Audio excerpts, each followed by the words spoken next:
आज क्लास में आपका स्वागत है और आज हम पढ़ने वाले हैं कक्षा 12वीं से पहलवान की ढोलक। इसके कवि जो हैं वो रेणु जी हैं। ठीक है, पहलवान की ढोलक, ये नाम से ही ढोलक, पहले ढोलक देख लेते हैं।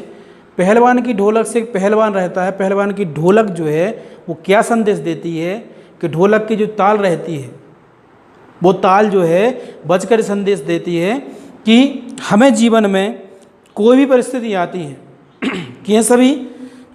कैसा भी वातावरण आता है कैसा। तो स्वागत है आपका आज की क्लास में। और आज क्लास में हम पढ़ने वाले हैं पहलवान की ढोलक। तो पहलवान की ढोलक में ढोलक हमें क्या संदेश देती है, साथ में गांव में या छोटे शहरों में ऐसे बहुत सारे काम थे जो काम वहाँ पर उनकी रोजी रोटी, उनको खाने का एक ज़रिया था, रोजी रोटी कमाने का एक ज़रिया था। पर आज देश इतना विकसित हो चुका है कि विकसित देश में उनके जो काम हैं उन कामों को कोई अब ना तो किसी का उसका मूल रहा, ना कोई उनके बारे में पूछता है। पर कई ऐसी चीज़ें हैं जो वो उसके अलावा दूसरा काम नहीं कर सकते। तो ऐसे मजबूरी में, ऐसे लोग गरीबी में, मजबूरी में घिसटने को, मरने को मजबूर हैं। वैसे ही बताया गया है इसमें कि आपको इसमें पहलवान मिलेगा कि पहलवान जो है, आपने देखा होगा कि पहलवानी पहले राजा के दरबार में पहलवानों की भी नियुक्ति होती थी। केवल उनका काम क्या होता था, पहलवानी दिखाना। राजा को शौक था पहलवानी देखने का, तो उन पहलवानों को खाना मिलता था और साथ में उनके लिए पहलवानी ही करनी पड़ती थी। ऐसे बहुत सारे काम हैं जिन कामों को अब आज के समय में उतना महत्व नहीं रहा है, जिसके वजह से उनके लिए भूखे मरने के अलावा कोई रास्ता नहीं रहा है। तो ऐसे ही एक कहानी इसमें है पहलवान की। पहले ढोलक देते हैं कि ढोलक बताती है कि ज़िंदगी जो ताल है, जो हमारे जीवन की ताल है, वो ढोलक के माध्यम से देखा जाए तो कहती है कि ये आपको परेशान करेगी पर आपको ज़िंदगी में कभी परेशान नहीं होना है। जो भी समस्या आती है उस समस्या को लड़कर उसका सामना करना है। उसके लिए ना घबराना है, ना उससे भागना है, उसका लड़कर सामना करना है और उस परेशानी को अपने से हराना है, अपने आत्मविश्वास से उसको हराना है। ठीक है, तो इसमें लट्टन पहलवान रहता है। इस कहानी में लट्टन पहलवान जो है कि ढोलक जो है जीवन की कुछ संदेश देती है। तो संदेश ने बता दिया क्या संदेश देती है। उसके माता पिता 9 वर्ष की आयु में ही चले गए थे, वो अनाथ था। इसके साथ में पहलवान था, शुरू से ही जोशीला था, पहलवान था। उसका शरीर जो है वो पहलवान जैसा था। एक बार वो दंगल देखने जाता है श्यामनगर में। वो दंगल देखने जाता है तो एक वहाँ का जो शेर का बच्चा माना जाता था, शेर का बच्चा जो मानते थे, उसे शेर के बच्चा से मतलब चांद सिंह उसका नाम था। शेर के बच्चा मतलब वो एक ऐसा उस भाग का, उस भूभाग का एक वो ऐसा पहलवान था जिससे कोई पहलवान लड़ने की सोचता नहीं था। तो ऐसे ही पहलवान को जो शेर का बच्चा माना जाता था, उसे इस पहलवान ने विश्वास रखकर उसे चुनौती दे डाली, लड़ने के लिए चुनौती दे दी। अब उस चुनौती में क्या होता है, सब लोग उसके लिए विरोध करते हैं क्योंकि कहाँ वो पहलवान, कहाँ ये पहलवान। तो विरोध होता है। विरोध के लिए जब वो नहीं मानता है तो वो आगे लड़ने जाता है। और वहाँ के जो राजा रहते हैं थोड़े से लड़ने के बाद लड़ाई रुकवा कर उसको 10 रुपये का इनाम देते हैं और उसे लड़ाई बंद करने के लिए कहते हैं। पर वो जब नहीं मानता, वहाँ के लोग भी कहते हैं कि नहीं, ये कर सकता है। ढोलक बजाकर उसकी सांत्वना देते हैं। ठीक है, तो राजा फिर मान जाता है कि हाँ ठीक है, लड़ाई कराते हैं। फिर अंत में क्या होता है, जोर देने के बाद राजा लड़ने की आज्ञा दे जाता है।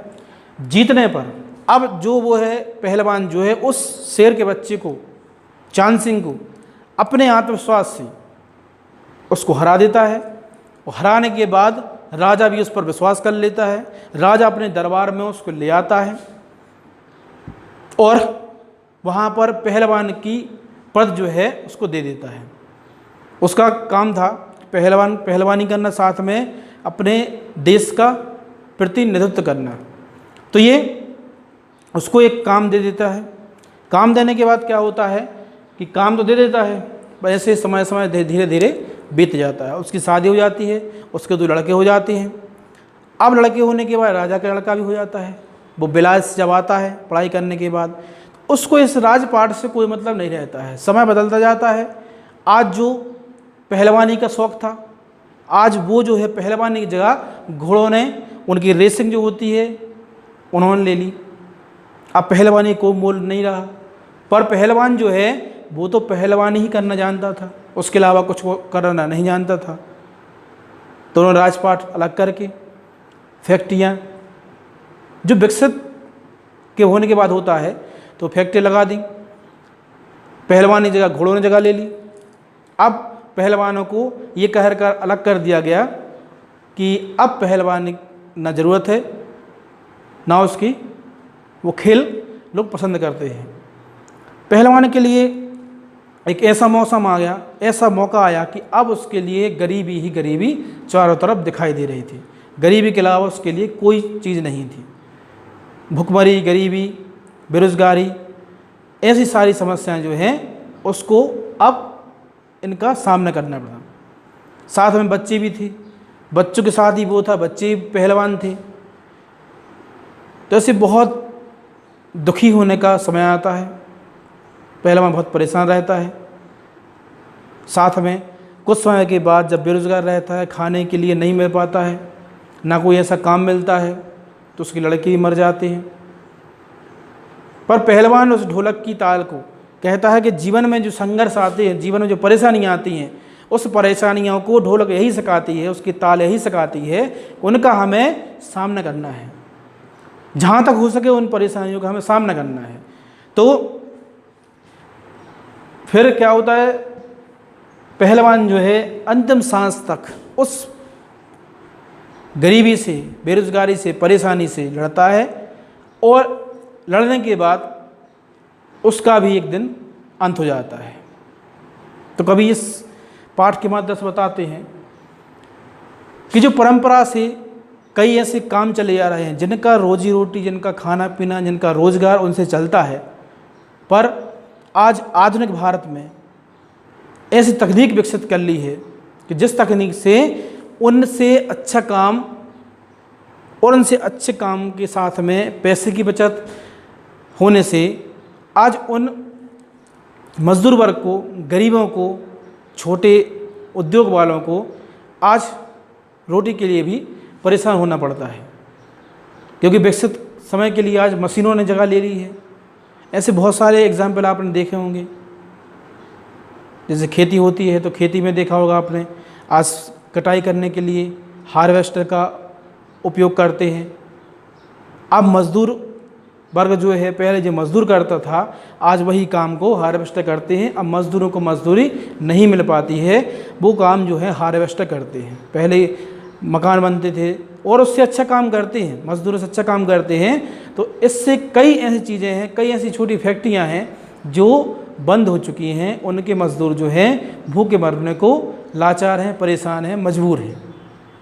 ठीक है, तो आज की क्लास में इतना ही। अब मिलते हैं अगली क्लास में।